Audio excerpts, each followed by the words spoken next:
Today I'll be reassessing on standards 3, 5, and 6 from the unit Free Particle Model. The free particle model has to do with free body diagrams. Free body diagrams are used to show the relative magnitude and direction of all forces acting on an object. The vectors on free body diagrams indicate the direction the force is acting and the magnitude of the force acting on an object. To construct a free body diagram, we must follow 5 steps. Step 1 is to identify the system. Step 2 is to shrink the system to a dot. Step 3 is to identify all forces interacting with the system. Step 4 is to find the vector components of forces at angles.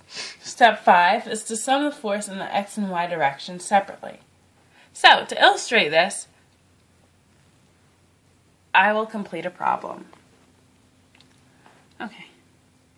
A 250 Newton force is applied to the right to drag a 40 kilogram car across a frictionless surface. So, the first step is to identify the system.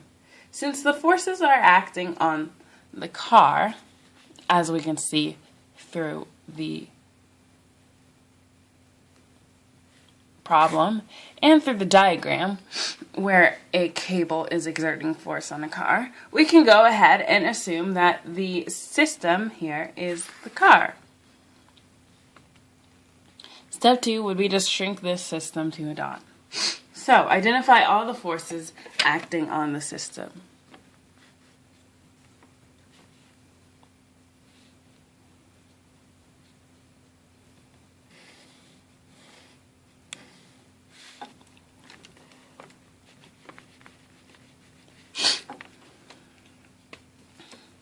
Okay, so, since the car is on Earth, we can go ahead and assume that there is a force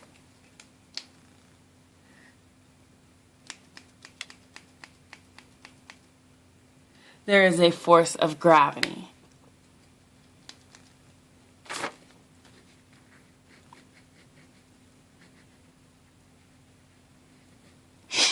There is also a force acting perpendicular to the surface of contact, supporting the car, and that is the normal force. Now, there's also a force of tension, but the force of tension is acting at an angle, a 25-degree angle exactly. So, we're going to have to draw that as a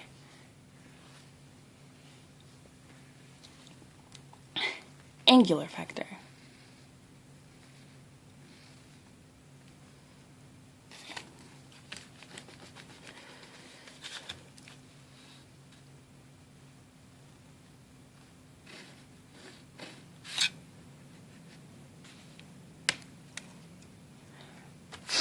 Now,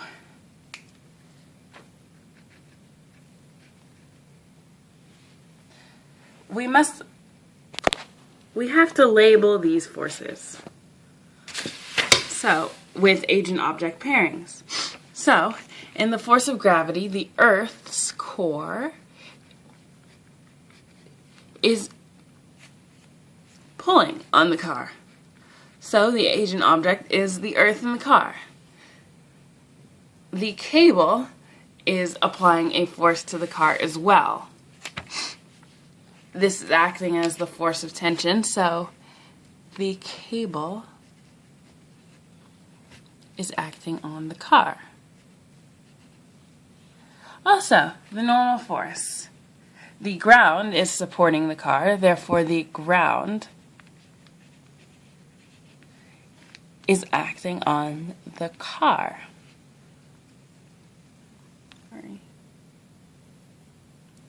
As previously stated, the force of tension is at an angle. So we're going to have to draw the x and y components.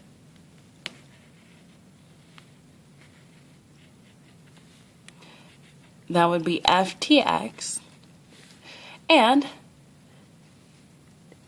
fty. So share its vector with fn. Since all forces at angles must have an x and y components.